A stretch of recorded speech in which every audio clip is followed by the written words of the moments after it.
Hey everyone, thank you for tuning in. I hope you had a chance to read The Nightingale by Kristen Hanna. And we are going to do a little craft to go along with the book.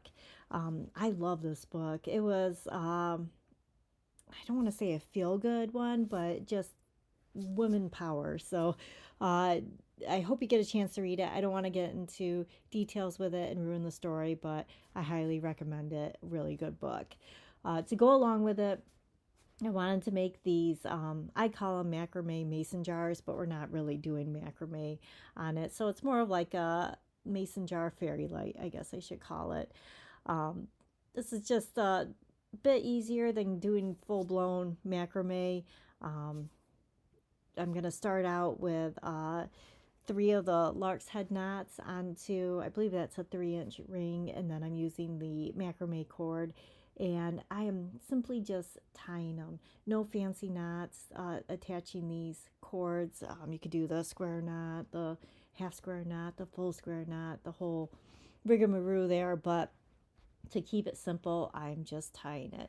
So I'm trying to think more in like a cylinder. And probably the main thing to focus on when doing macrame like this is making sure that the strings stay in their spots so that you know where everything's at all times.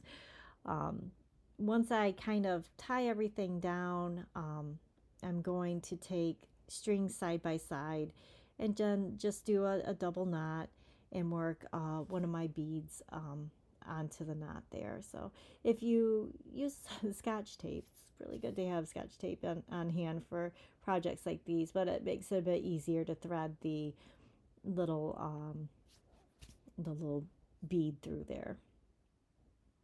So full confession, I actually did a macrame mason jar craft class, and I felt so bad because it seemed seemingly simple to me, but it actually is quite a bit difficult if you haven't been doing it for a while. So um, it might not be the best thing to do for people that have never done something like that. And I felt really bad.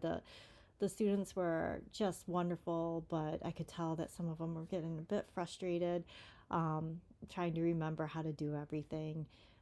And it took quite a bit of time to complete the project. So that's why I recommend just doing a few knots, just easy knots, and not putting a whole lot of intricacy into it.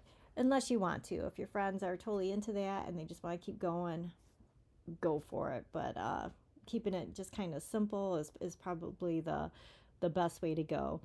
So after I've tied each string side by side, now I gotta stagger it because we're kind of making a net here. So if I was to continue to use each string side by side, it wouldn't make that basket. So I'm gonna grab the two in the middle.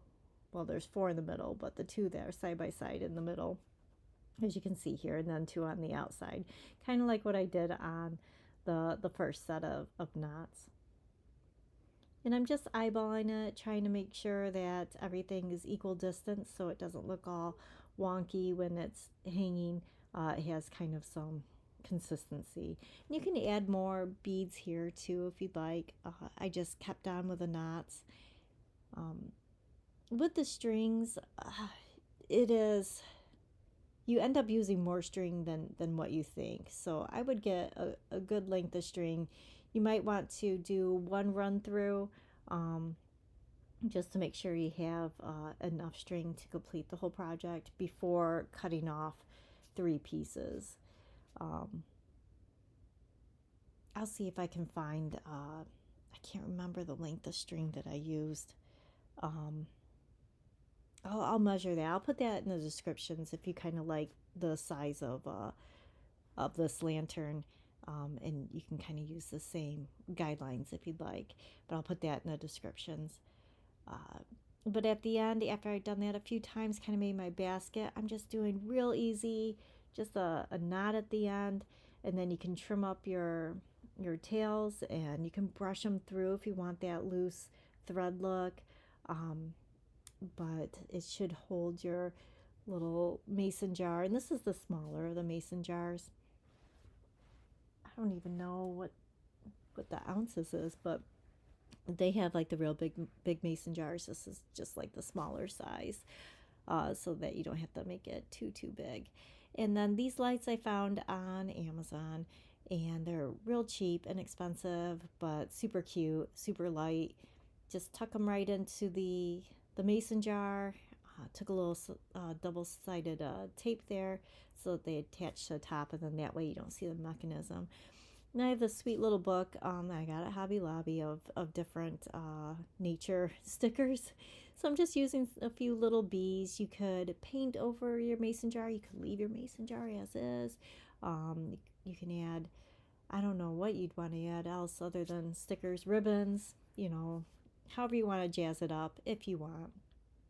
And just kind of make it your own. But I just thought it was kind of cute to go along with the book, The Nightingale, sweet little fairy light mason jar.